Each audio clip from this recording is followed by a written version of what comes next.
That is a welcome development for the judiciary and for justice and for women in particular. It's a welcome development because the law that says a female child should not inherit her father's estate is void ab initio. It violates the fundamental human rights of such a person as outlined in Chapter 4 of the Constitution and Section 42, Sub 1 and 2. It's a violation of that person's fundamental human rights. And it is contrary to natural justice and good conscience.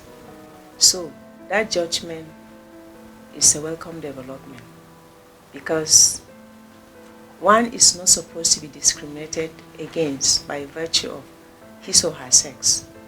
So we are happy with that judgment. Implementation of it, like you said, is one thing. But I believe that having been pronounced by the Supreme Court of Nigeria, you know that it will be taken seriously. And it's a good thing that somebody went to demand for justice and she got the justice. So it has opened a leeway to others to go for, to ask for, and demand for justice.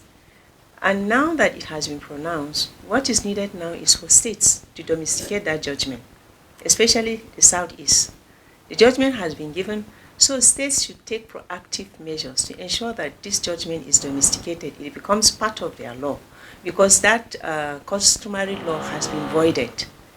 And you know the Constitution is the foundation of all legalities in Nigeria. So it should be respected. So what we expect to see is that states should take measures to ensure that this judgment is domesticated in their laws. FIDA has been doing a lot on this area. We've been carrying out a lot of sensitization. By the way, you know that there's Violence Against Persons Prohibition Act. And it talks about violence, all forms of violence. And one of it is cultural violence and psychological violence. The law was passed here in Abuja, operational within the FCT. But FIDA, in all our 34 branches, we've been embarking on advocacies and sensitization on the need for the VAP Act to be adopted. And happily, I can tell you that about 16 states have adopted the law. And we didn't just stop there, because it's one thing to pass the law, like you rightly pointed out initially, and it's another thing for it to be effectively implemented.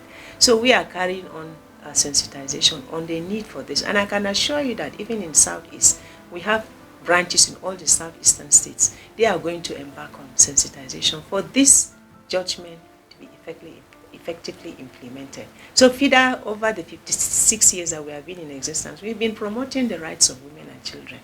So this will not be an exception. We are going to continue to sensitize until people get to know that the rights of women are human rights. We have a program in about 3 states, and it has to do with the communities. And I can tell you, we found out that most of these things that we're talking about, they didn't know that it is wrong to do that. I know some of the social norms that have continued to aggravate sexual gender-based violence, of which one of these disinheritance is one of it. You know, it's harmful traditional practices. We have widowhood practices, and then we have this succession and inheritance practice. So these are some of the things where by the time you talk to people and they understand that it's not right, that's the beginning. So the need for education, awareness programs, sensitization cannot be overemphasized.